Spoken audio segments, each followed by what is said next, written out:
Bonsoir, je suis avec Corey. I'm with Corey, and we're showcasing tonight is brand new, almost food truck.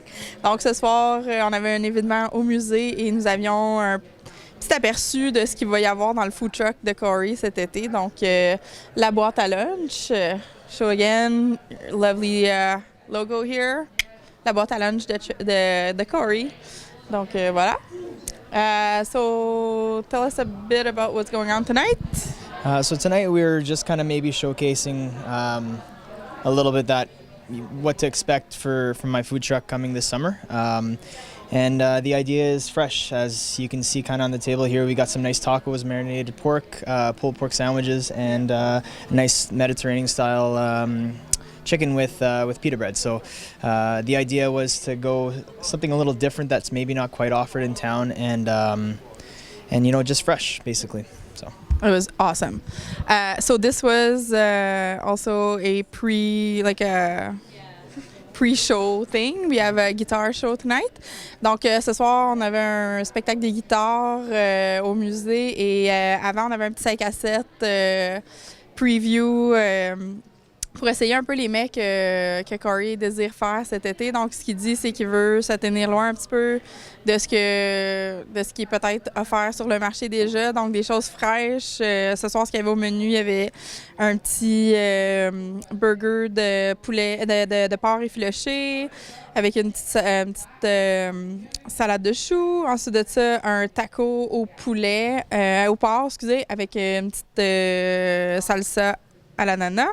Et puis, là, je l'ai mangé, mais il y avait du poulet mariné aussi avec une petite pita et un hummus, je pense qu'on dit en français aussi. Donc, voilà, c'est succulent. Donc, c'est ça, c'était un peu pour nous donner un avant-goût de ce qu'il va y avoir pour Corey cet été avec son food truck. Donc, can we expect more nights like that? What's going to happen with the food truck when do you think it's coming out? Well, it's still kind of on hold right now, but it's not a big secret. Everyone knows I'm planning on opening a food truck, but I just got to be patient. It's going to be here in the next few weeks, I would say, and it's stuff like this that everyone should expect. And I've been thinking about doing a food truck since I was in my early 20s, and I finally had the opportunity to do it. And there's no better place than Temiskaming, and all the support that I've already got. Exactly. And I'm looking forward to it. I really am. I'm excited, and I hope everyone else is too. I'm sure they are, and I'm sure you're gonna have like a really long waiting line. Yeah, for sure. First couple times at least, for sure. Yeah. Donc, qu'est-ce que Corey nous dit, c'est qu'il espère ouvrir son food truck cet été, donc dans les prochaines semaines. Et voilà, il est super excité de ça. Puis, il pense qu'il va avoir un bon turnout following de gens qui vont le supporter, de toute façon, qui le supportent déjà. Puis je pense qu'il a raison là-dessus. Donc, c'est sûr que tous les événements au musée, de toute façon, vous pouvez probablement vous attendre à voir le food truck ici. So, for most of the events that are gonna take place at the museum, we're expecting you to be parked right there. I'll be here. I'll be Great. here. Don't you worry. So I can't wait for to actually see it and try it. Yeah, no, I hear you. It's going to be awesome. Great. Well, thanks for being here again. Thank you. It's always a pleasure. And voilà. Bonjour, bonsoir. Je suis avec Justin Saint-Pierre et Michel Gentil. Bonsoir les gars. Bonjour. Bonjour. Donc, en spectacle au musée ce soir, on est vraiment content de vous avoir parmi nous. Est-ce que vous voulez nous parler un petit peu de votre chemin de vie? Ou de la semaine, oui. Ben, écoute, vas-y. De notre semaine? De la semaine, puis de votre parcours, là, en général. Alors, si je parle pour moi, déjà, cette semaine, j'ai découvert la BTB, la Témiscamingue. Mais oui. Et pas pareil, hein? Non, ce sont deux pays différents. Et deux pays différents du mien, la France. Donc je suis charmé, je découvre les gens, je découvre un autre univers, une autre façon de penser, de se comporter, d'autres façons de se comporter, d'autres façons de faire que j'apprécie beaucoup aussi. Et puis, alors après, on a fait 6 concerts qui étaient à chaque fois des merveilleuses expériences. Donc voilà, Justin va vous dire la suite. C'est bon. OK, qu'est-ce que tu veux savoir? Dans le fond, toi, tu viens de pas trop loin de nous. Peut-être nous parler un peu de, c'est ça, d'où tu viens, puis ton parcours musical, là, puis ce qui te ramène ici. Là. Tac, ben oui, c'est ça, je suis de Val-d'Or. Puis un beau jour, je suis allé à l'autre bout du monde, où j'ai rencontré ma femme en Nouvelle-Calédonie. Okay. Elle a quitté son île, moi j'ai quitté mon Québec à ce moment-là. Ça faisait longtemps que je voulais aller en Europe, même dans le temps que je faisais de la lutherie en 2000-2001. Okay. Une guitare ici que j'ai fabriquée. Puis déjà là, j'étais bien attiré d'aller travailler avec les luthiers français. Mais j'ai choisi beaucoup plus la musique que la lutherie, quoique j'en fais toujours un petit peu, mais bon. Et puis, c'est ça, au fil du temps, j'ai rencontré Michel à Paris dans un salon de lutherie. C'est là qu'on s'est rencontrés. C'est là que ça a cliqué, en fait, parce que les gens me disaient toujours « il faut que tu rencontres Michel Gentil », parce que vous avez à peu près... On est très différents, mais c'est dans les deux univers différents, mais un peu dans la même direction, je dirais. Ouais. Des âmes sœurs musicales. Un peu, ouais. On est en train de s'apprivoiser, mais ça se passe super bien. Puis des luthiers ici, il y en a, en Abitibi, y a tout ça? J'ai toujours entendu parler qu'il y en avait un à Ville-Marie, mais je peux pas dire son nom, malheureusement. Je ne sais pas s'il est encore là. Mais sinon, en Abitibi, non. Il me semblait aussi que c'était peut-être quelque chose qui te manquait ici. Ouais. Puis là, ce qui vous amène, dans le fond, en Abitibi, c'est le Festival des guitares du monde. Donc, c'est dans ce cadre-là que vous avez fait votre tournée. Exactement. Ouais, belle tournée, puis avec le festival. Et ton aide, c'est super cool. Oui, à Liberty, c'était une expérience. C'était pas un endroit qui était pareil, mais bon, ça fait partie de la chose dans tous les cas. Mais surtout vraiment content de terminer ici à soir, le 6e. Nous autres aussi. C'est très cool. Merci vraiment beaucoup d'être venu. J'ai hâte que les gens se rendent compte de leur chance de vous avoir ici à Témiscamingue. Et peut-être aussi de découvrir une autre façon de jouer de la guitare, parce que ce soit Justin ou moi, on joue d'une façon qui n'est pas habituelle. Et là où on se rejoint, c'est que c'est de la musique d'écoute, et aussi que ce n'est pas habituel. Alors on n'est pas habituel, chacun d'une façon différente. Et ça se complète d'une façon intéressante. C'est pas Laurel et Hardy, mais il y a quelque chose comme un petit peu comme ça. Donc vous, c'est la guitare 12 cordes? Beaucoup la guitare à 12 cordes. Également cette guitare-là, qui est une guitare baryton, plus grave que la guitare normale, entre la basse et la guitare habituelle. Et donc ça va être peut-être une découverte un petit peu pour le public ce soir. Puis vous, la guitare 12 cordes, c'est venu comment? C'est venu comment? Je suis allé aux États-Unis quand j'avais 18 ans et j'avais juste eu un cadeau. On m'avait offert un disque de Leo Kottke, ce guitariste américain qui a popularisé un peu la guitare 12 cordes à l'époque, dans les années 70. Et je partais en voyage 1 an en Amérique du Sud. Et je faisais du stop. Je suis arrivé à Montréal. Et j'ai fait du stop vers le sud. Et je suis passé par la Nouvelle-Orléans où j'ai rencontré un ami de Leo Kottke qui jouait ses morceaux comme un électrophone à l'époque.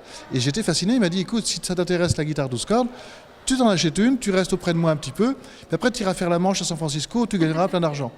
J'ai fait ça et je suis allé faire la manche à San Francisco. Mais là, j'ai pas gagné un sou parce que j'ai pas le niveau. Et petit à petit, là, comme à un moment donné, je commençais à avoir vraiment faim, j'avais pas de quoi manger. C'était un peu limite. J'ai progressé très rapidement et j'ai pu jouer après. J'ai pu jouer dans des cabarets et c'est comme ça que j'ai commencé. Ensuite, je suis rentré en France. J'ai fait un disque dans une grosse compagnie d'édition qui m'a permis de commencer mon métier de concertiste. Et 10 ans plus tard, j'étais en Inde. Ça, c'est une deuxième forte influence.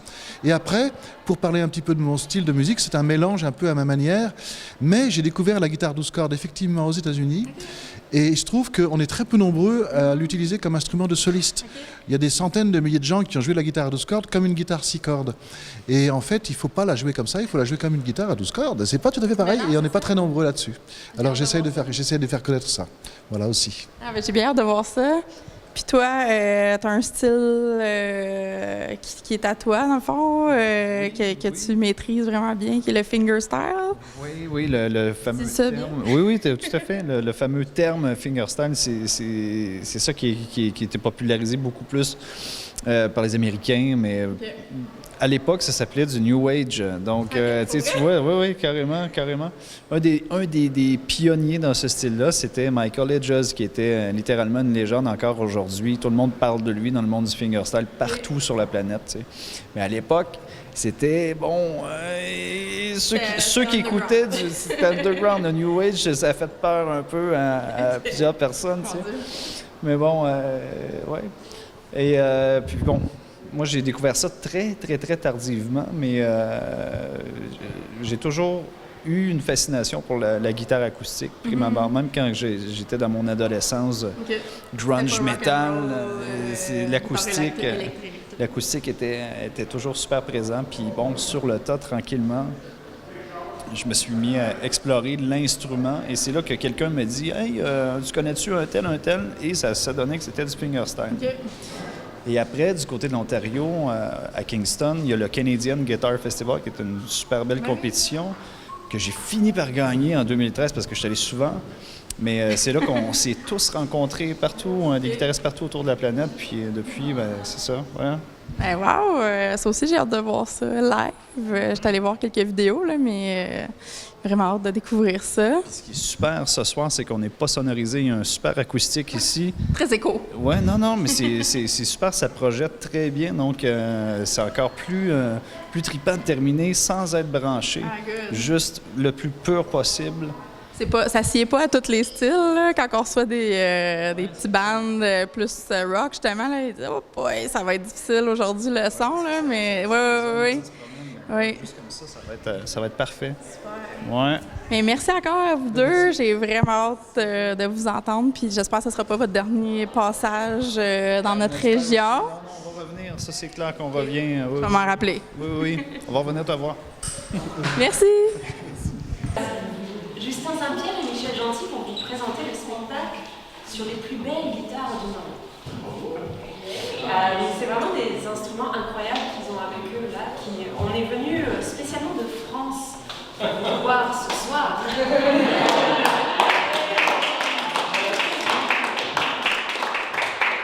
C'est le dernier concert d'une série qu'on a fait cette semaine en Abitibi-Témiscamingue.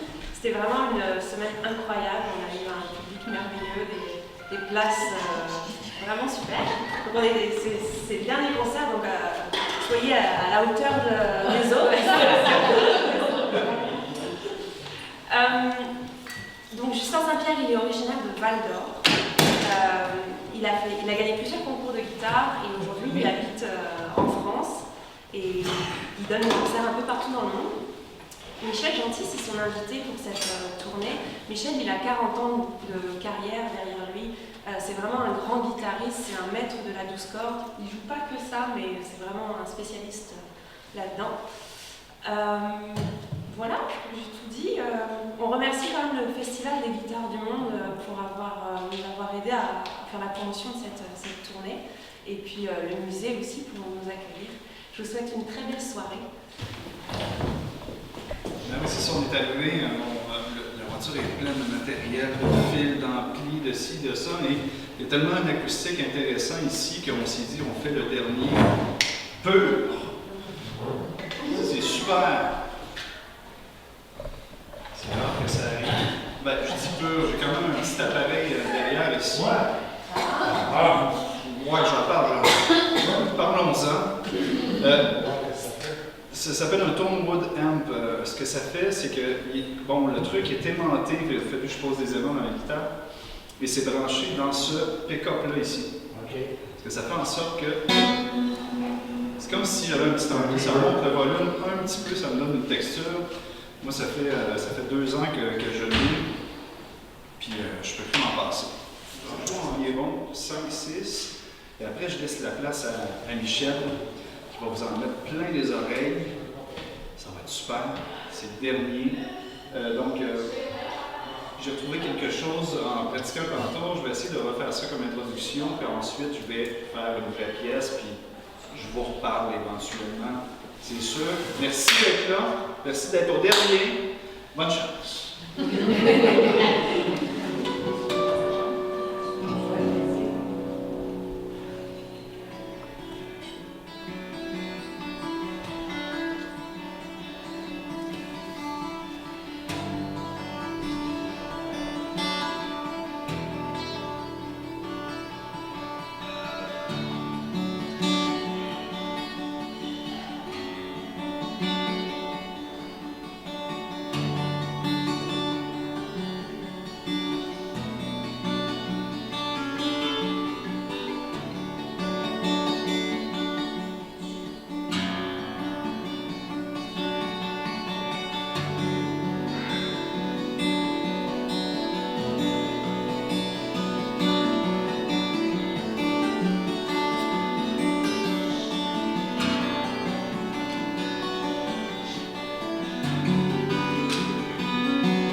scène dans la salle ici.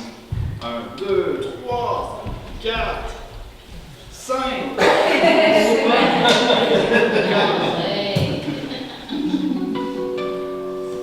Donc, je vais m'adresser à ceux qui ne connaissent pas le fingerstyle dans ce cas-là. Premièrement, à la base, juste pour les modes d'accordement, c'est que c'est jamais accordé, les standards. Disons, si je vous fais un sol, par exemple, normal, sur une guitare normale,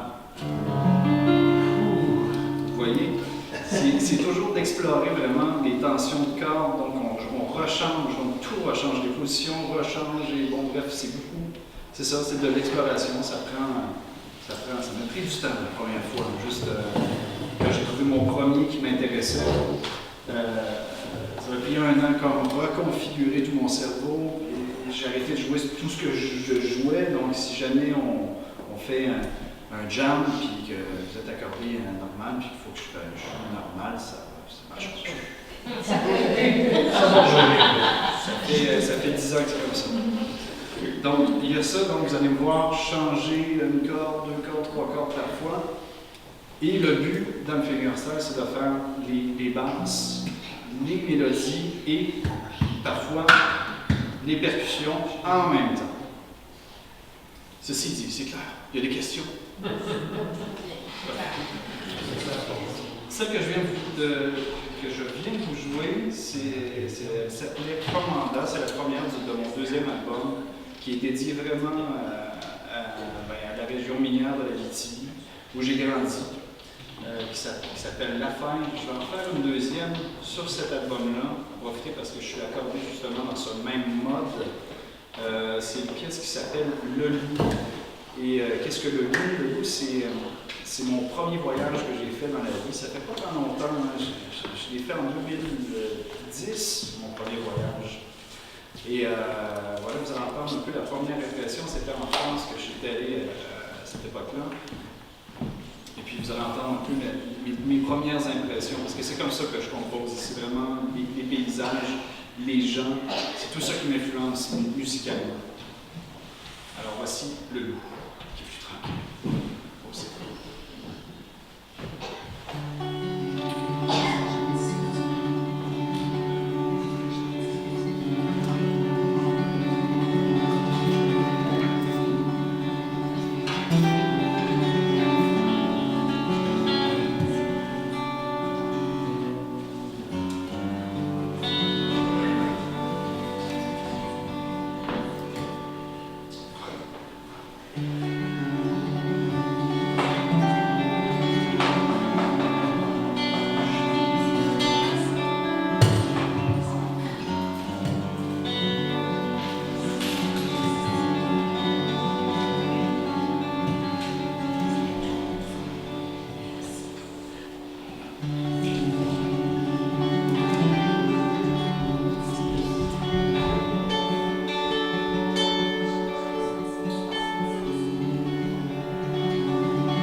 il y a un son particulier qui m'a attiré chez Sheldon Schwartz.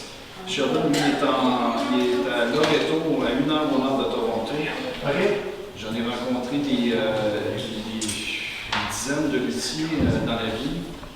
Moi-même, j'ai fait un cours de lutherie en 2000, donc ça m'a toujours intéressé les mécaniques d'une guitare.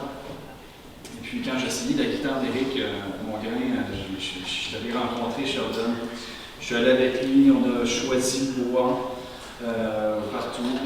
Je l'ai tapé les planches, sentir les fréquences du bois et tout ça.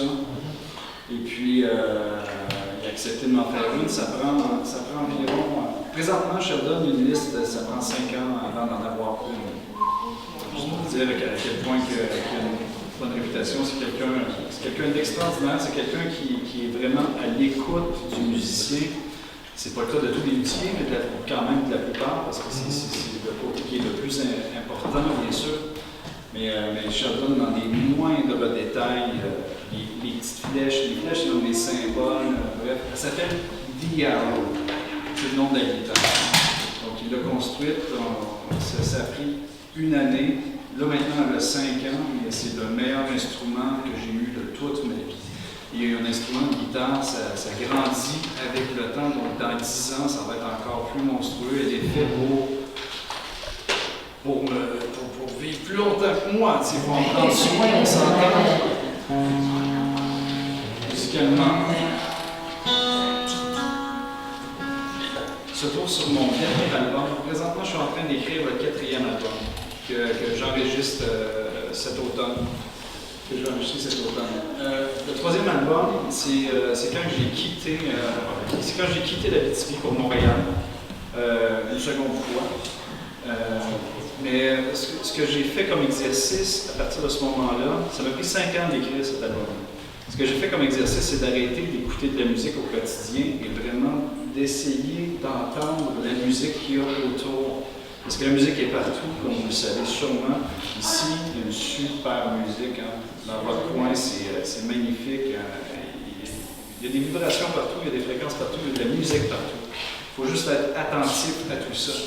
Et moi, là, je me suis concentré à ce moment-là sur les bruits de la ville de Montréal. Fait que c'est un peu moins apaisant qu'ici. Vous êtes d'accord?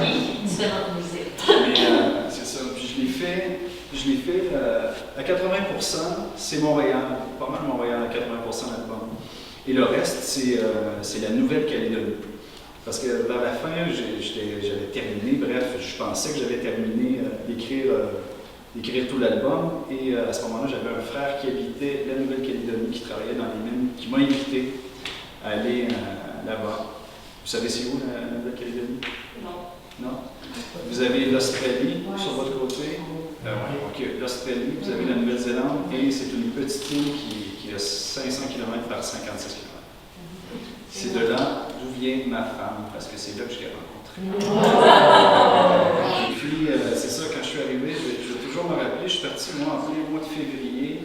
Il y avait eu une tempête de verglas, il faisait moins 35. Je suis débarqué 24 heures d'avion plus tard, parce que ça prend 3 avions, c'est juste et puis, c'était évidemment le contraire, vraiment l'opposé de tout ce que j'avais connu toute ma vie. T'sais. Donc, ça a été super intense. Et là-bas, les Premières Nations se vendent les Kanaks. Ici, nos Autochtones, on dit réserve, là-bas sur l'île, on dit tribu. Donc, si on traverse l'île, c'est tribu-ci, tribu-ça, tribu-ci, tribu-ça, tribu-ça. C'est vraiment magnifique comme endroit. Il y a une espèce de...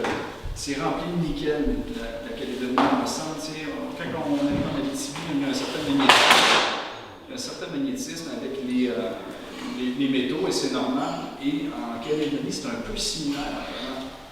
C'est super intéressant, en fait. Moi, je trouve ça intéressant. Donc, c'est ça l'histoire. Et les Kanaks appellent leur île, ils ne l'appellent pas la Nouvelle-Calédonie, ils l'appellent Kanaki. Donc, j'ai nommé cette pièce-là Kanaki. Donc, je vous ai fait le Lyon, qui était ma première impression de la France, Kanaki, tout ce que j'ai vécu en 3 mois à ce moment-là. Et bien sûr, je l'ai dédié à ma femme qui travaille comme une folle autour de nous, qui est extraordinaire, qui est la meilleure. C'est pour toi.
tantôt, c'est super important pour moi d'avoir un sujet d'album et travailler autour de ce sujet-là, sinon j'y arrive pas. C'est important d'explorer le plus que je peux. Mais mon quatrième sujet, c'est Origine. Là, présentement, ça fait 3 ans que je suis en France. Donc, bon, on a vient tous un peu de là, on s'entend. Moi, sur le côté de ma mère, il y a des Français, il y a des Irlandais. Du côté de mon père, c'est français.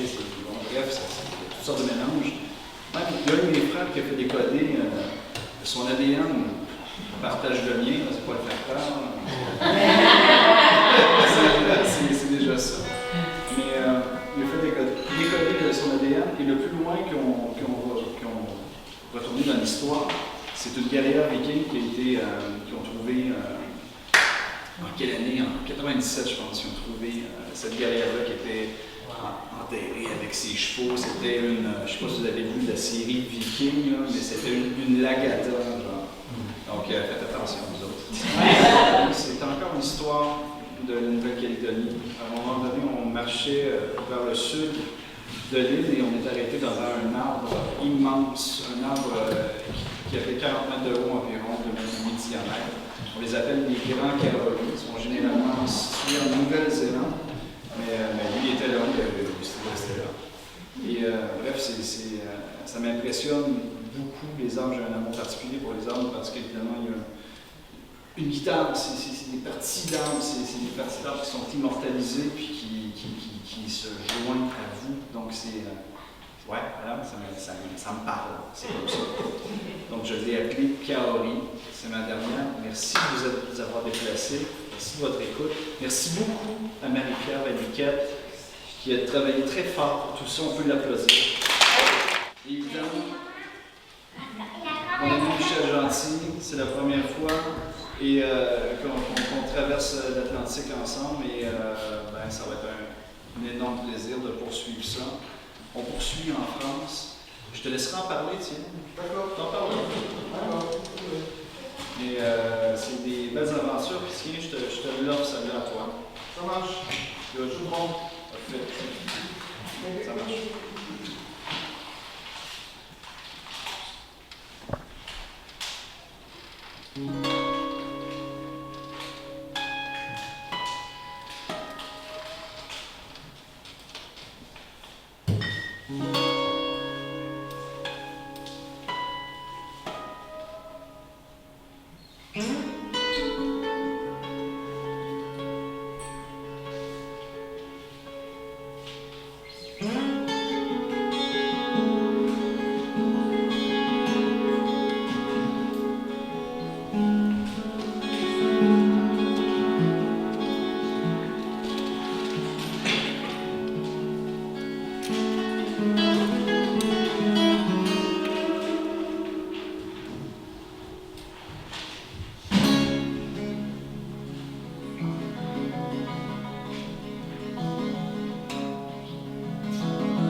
Merci beaucoup.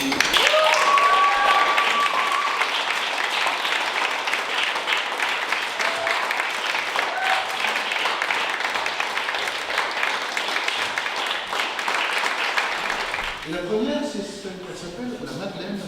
Le luthier s'appelle Justin Saint-Pierre. Vous avez entendu parler de ce monsieur. Je commence par celle-là.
Alors, j'ai beaucoup joué de guitare 6 cordes, mais encore plus de guitare à 12 cordes. Pour en dire un tout petit mot, c'est l'ancêtre de la guitare à 6 cordes. C'est-à-dire que, par exemple, chez nous en France, Louis XIV jouait de la guitare de la Renaissance. Tous les instruments à cordes, à l'époque, fonctionnaient par chœur, c'est-à-dire non pas une seule corde, mais au moins une double corde, voire une triple corde. On appelle ça un chœur. Et l'intérêt, c'est que c'est dans le son déjà, parce que quand vous avez deux cordes qui sont accordées pareilles, comme celle-ci par exemple, eh ben, elles ne sont jamais accordées pareilles. Elles sont toujours accordées un tout petit peu différentes. Nous, on ne fait pas exprès, mais on n'arrive pas à l'accorder mieux. Et donc, du coup, ça fait une petite vibration qui va faire durer le son plus longtemps, une sorte de sustain un peu plus long. Et d'autre part, plus il y a un grand nombre de cordes sur un instrument, plus il va y avoir de la résonance par sympathie.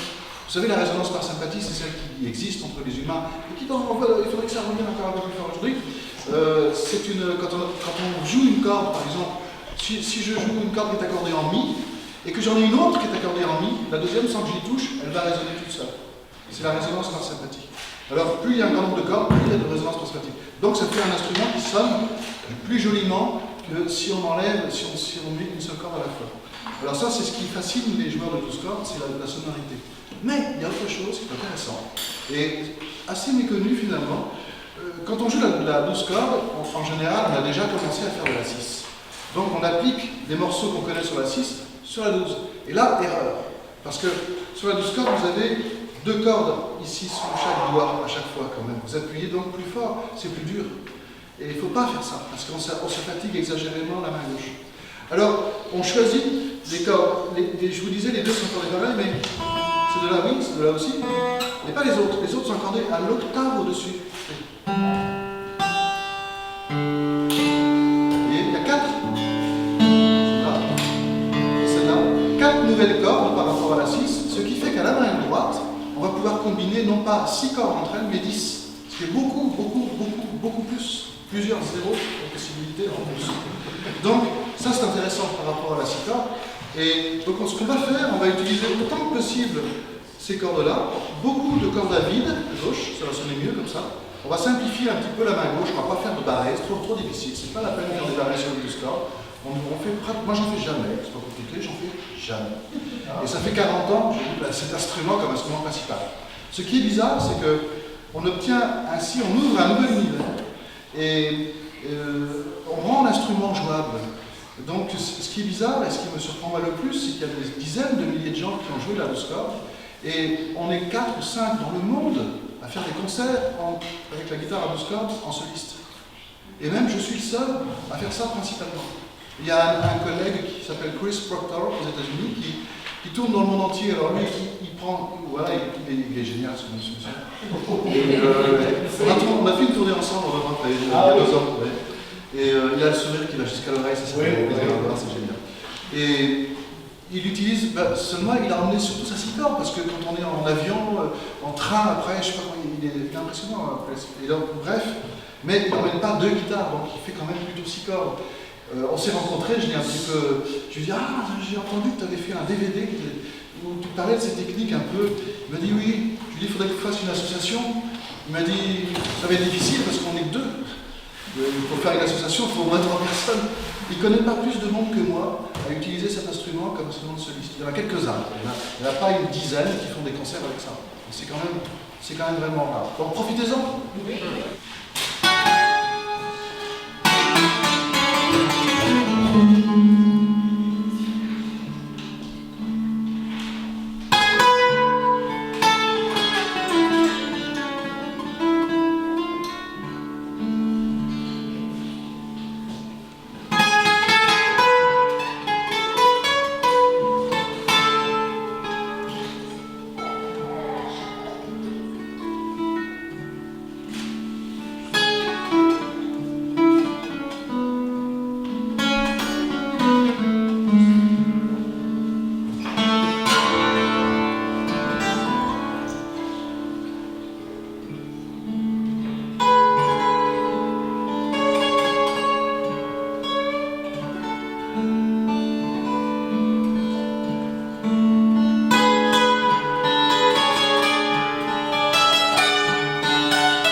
peu l'école, hein, parce que les gens ils viennent boire une bière, mais en fait ils écoutent la musique quand même. Hein. Et quand c'est bon, ils vous disent vas-y, c'est bon. Et quand c'est pas bon, ils disent ah, c'est moins bon. Il y a jouer, c'est bon, d'accord, il y a quelque chose qui ne va pas, j'essaie de corriger. Et donc en fait, c'est une bonne école, hein, mais il faut y aller, quoi. Alors, je jouais à l'époque un morceau qui s'appelait Cactus. Il s'appelle toujours Cactus parce que je le joue encore.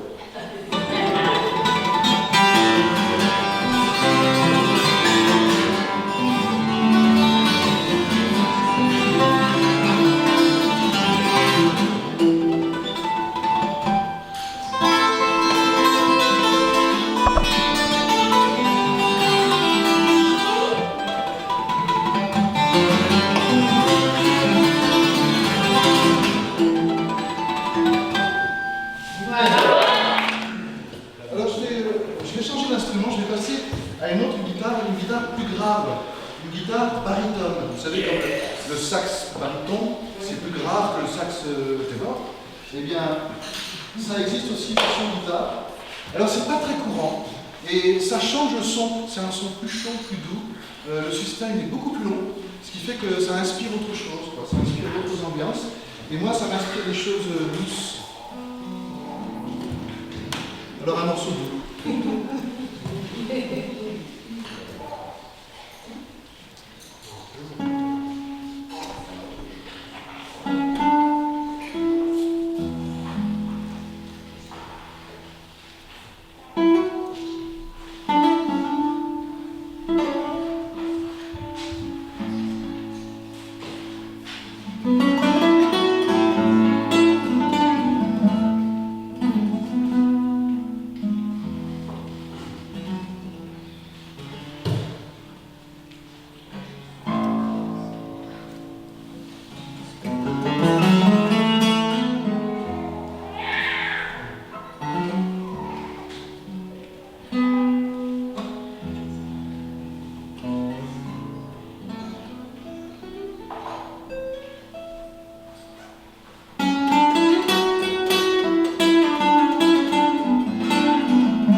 la guimbarde. Vous connaissez la guimbarde? Oui. Alors, souvent, on prend pas ça très au sérieux.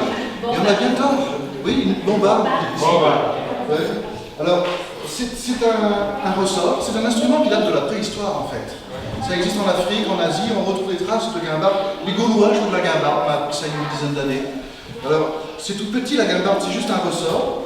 Et pour faire sonner le ressort, on va utiliser notre bouche et notre corps tout entier pour faire caisse de résonance. Exactement comme quand on chante en fait, ou quand on parle. On appuie le bout de la guimbarde contre les dents, et au lieu d'entendre ceci, on entend.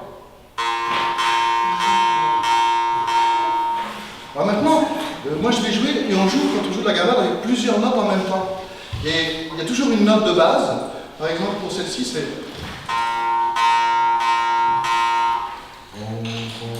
C'est celle-là.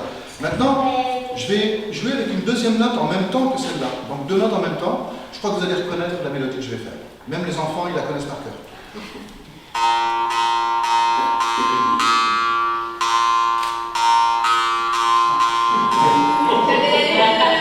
Alors, ben voilà. Alors, maintenant, je vous propose un petit exercice, si vous voulez bien. C'est pour bien distinguer les deux notes en même temps. Je vous propose, je vais refaire au clair de la lune, mais je vous propose de laisser rentrer au clair de la lune par une oreille et sortir par l'autre. Et surtout, de vous concentrer sur la première des deux notes, celle qui fait toujours la même chose, celle qui fait. Donc essayez d'entendre toujours cette note en même temps qu'au clair de la lune. On essaye? Allez, c'est parti.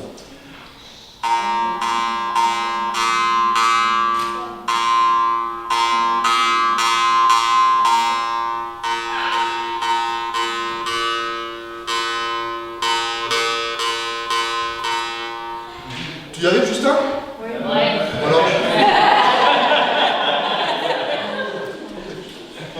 Alors, en fait, ça nous aide à entendre de notes en même temps. En fait, quand on joue avec 2, 3, 4 notes en même temps. C'est l'instrument du son par excellence. C'est un instrument très intéressant pour développer l'oreille. C'est aussi très bien comme première introduction à la musique parce que il suffit de savoir poser une dent en haut et une dent en bas pour que ça fonctionne. Et même avec un appareil dentaire, ça va marcher. Donc, c'est conseillé à tout le monde. Après, on a un résultat assez immédiat, on s'amuse tout de suite. Et puis, aussitôt aussi, après, on se rend compte qu'il faut quand même travailler pour posséder la chose plus pour pouvoir arriver à faire mieux ce qu'on veut. Mais dès le début, on s'amuse. Et ça, c'est quand même quelque chose qui est intéressant. À partir de 5 ans, tous les enfants y arrivent, 5-6 ans, disons. Et après, ça marche jusqu'à 6 ans, 66 ans.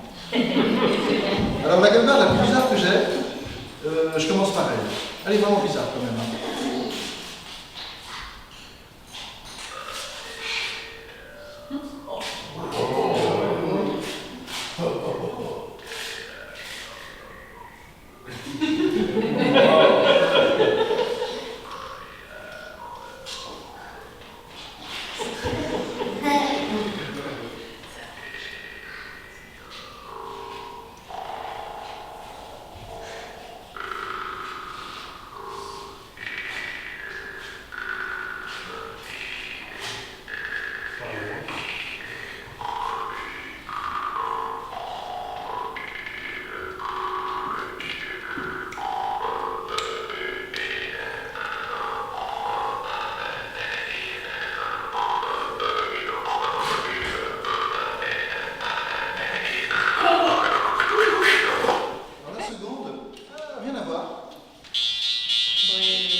Et dans ce monde de fous, il y a aussi des gens qui sont capables d'écouter de la musique qui est faite exprès pour animer les oreilles. Il y a des jeunes, et même des moins jeunes, qui écoutent de la musique à plus de 105, 110 décibels. Quand vous allez dans une boîte de nuit, puis vous sortez avec l'oreille un peu éblouie, l'oreille s'éblouit comme l'œil. Bien, si vous êtes passé une seule fois dans votre vie près d'une enceinte, ça trace du 105, 110 décibels, vous allez perdre définitivement votre capacité d'entendre certaines hauteurs, certaines fréquences. Mais on ne s'en rend pas forcément compte. Ça bande bien sourd quand même. Et ça va vraiment loin parce que il y a des bruits, par exemple, en France c'était des mobylettes à un moment. Des mobylettes, mais des motos, certaines motos produisent des aigus très fortes, pas forcément des aigus pour les motos d'ailleurs, mais. Et quand vous écoutez de la musique indienne, par exemple, s'il y a une mobylette qui passe, il faut 2 heures pour que l'oreille se déséblouisse. C'est pas la peine d'écouter de la musique indienne dans les 2 heures qui suivent le passage d'une mobylette, parce qu'il y a des aigus dans la musique indienne que vous n'entendrez plus.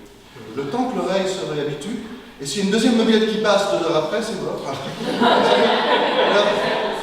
il y a donc des journées entières qu'on passe en étant sourd sans le savoir, sans savoir. Et il y a des jeunes et des moins jeunes qui se détruisent véritablement l'oreille très facilement. Et ça, c'est quand même très dommage, c'est pas bon signe, c'est signe d'une société qui va pas bien. Et quand on s'entend mal, on a tendance à moins se comprendre. Quand on se comprend mal, eh bien, c'est le début de la violence. L'extrême de la non-écoute, c'est la violence. Donc on est véritablement dans ce problème-là. En développement d'écoute, on va aider à ce que la paix, à apaiser un peu le monde. La musique adoucit les mœurs, mais c'est vrai, c'est ça. Alors ça, c'est un morceau que j'ai appelé acoustique techno, parce que là, vous ne risquez pas d'abîmer vos oreilles. Il est court, hein. Je vais aller voir avec les enfants.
Ça m'est arrivé de faire danser 50 personnes sur le quai d'un port, juste avec une guimbarde. Parce que, aussi, la guimbarde, ça paraît pas puissant, mais en fait, ça porte très très loin.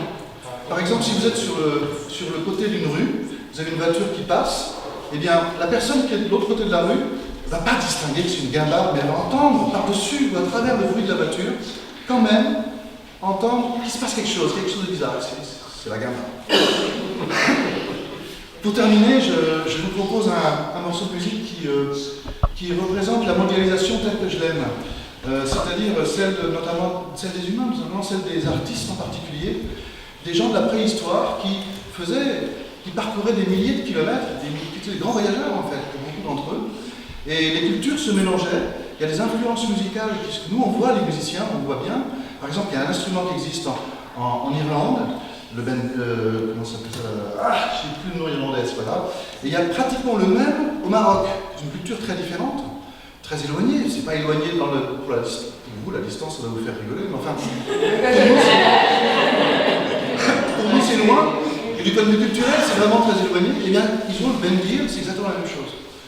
Il y a en Inde des gammes qui sont les mêmes gammes que les gammes du flamenco espagnol. Tout ça, ça s'est mélangé déjà depuis des milliers et des milliers d'années. Les gens, en fait, ce qui se passe, ce que j'aime bien, c'est ça, c'est la mondialisation par admiration mutuelle. Si vous êtes musicien, c'est facile. Vous arrivez dans un pays, vous êtes en admiration devant des musiciens que vous entendez. Vous êtes là, ah, comme ils arrivent à faire ça, ça, je n'avais pas imaginé, c'est incroyable. Humainement, c'est possible, incroyable. Et eux, quand ils vous écoutent, ils se font la même remarque. Ils disent, ah, ça. Et là, il y a l'admiration mutuelle, et il y a un vrai contact qui se fait. Et là, ce n'est pas les multinationales, là, ce sont des gens qui sont... Donc voilà, moi je pense que cette mondialisation-là, il faut continuer de la faire et la développer autant qu'on peut.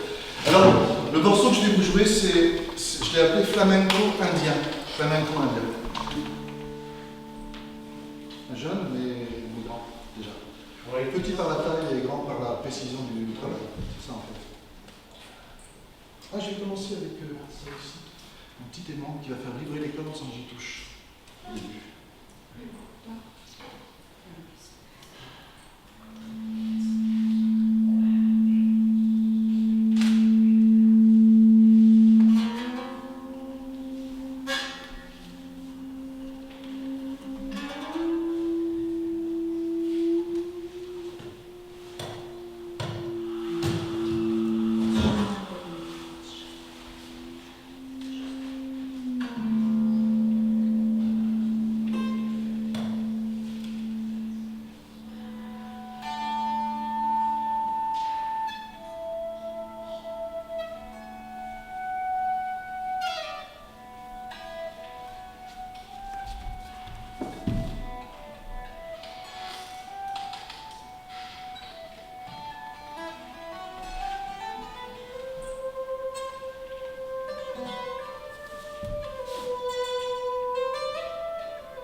Merci.